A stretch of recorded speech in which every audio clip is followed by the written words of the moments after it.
saya temukan berdasarkan rumusan permasalahan dua hal. Bagaimana sih sebetulnya pemikiran Ibnu Taimiyah tentang wilayatul hizbah? Saya ketika membolak-balik kitab Al-Hizbah, dan itu ada di beberapa kitab, diantaranya Majmu'ul Fatawa di volume 14, dan ini ada 20 totalnya. Saya membolak-balik itu nggak nemu apa sih sebetulnya. Ternyata saya dapat itu dari karyanya Abdul Azim Al-Islahi, ini terjemahnya, ya, Konsepsi Ekonomi Ibnu Taimiyah. Beliau menulis 4. Yang pertama, memenuhi dan mencukupi kebutuhan rakyat. Kedua, mengawasi industri, terutama standarisasi pokok. Ketiga, pengawasan atas jasa. Yang keempat, pengawasan atas perdagangan. Jadi kesimpulannya itu ini yang terdapat di dalam kitab Hizbah kalau ditinjau dari ekonomi. Nah, kemudian bagaimana? Apakah di Indonesia ini sebenarnya sudah ada atau tidak? Ya, maka jawabannya adalah dalam penelitian saya, sebetulnya mungkin ini akan berbeda mungkin penelitiannya apabila diteliti oleh yang lain. Saya menemukan ada 5 lembaga yang sudah menjalankan fungsi hizbah di Indonesia. Pertama, memenuhi ya dan mencukupi kebutuhan rakyat. Itu sudah dipenuhi oleh Bulog. Ya. Bagaimana kemudian Bulog itu mengatur agar ya beras yang sebagai makanan pokok orang Indonesia itu kemudian bisa didistribusikan kepada seluruh rakyat Indonesia. Kemudian yang kedua adalah yang saya temukan yaitu KPPU, ya, Komisi Pengawasan dan Persaingan Usaha.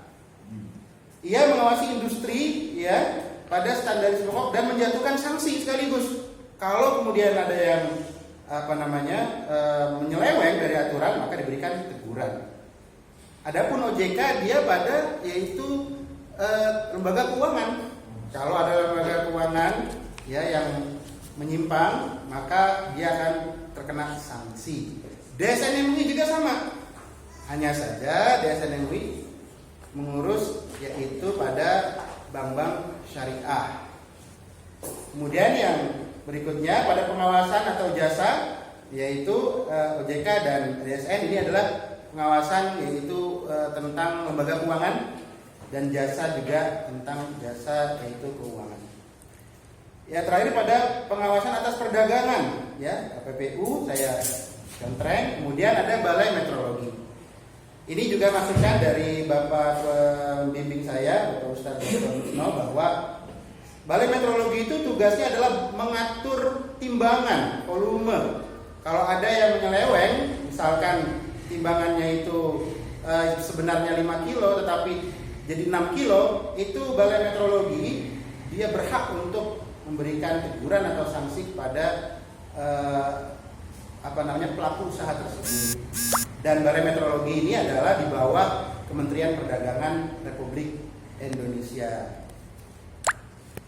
Berikutnya, maka kesimpulannya, berdasarkan penelitian bahwa wilayatul hizbah menurut Ibnu Taimiyah itu tertuang dalam kitab beliau Al-Hizbah tadi, 4 poin itu yang saya tulis di dalam tesis saya. Jadi nggak akan ketemu di dalam buku-buku beliau yang lain, hanya ada di kitab beliau Al-Hizbah.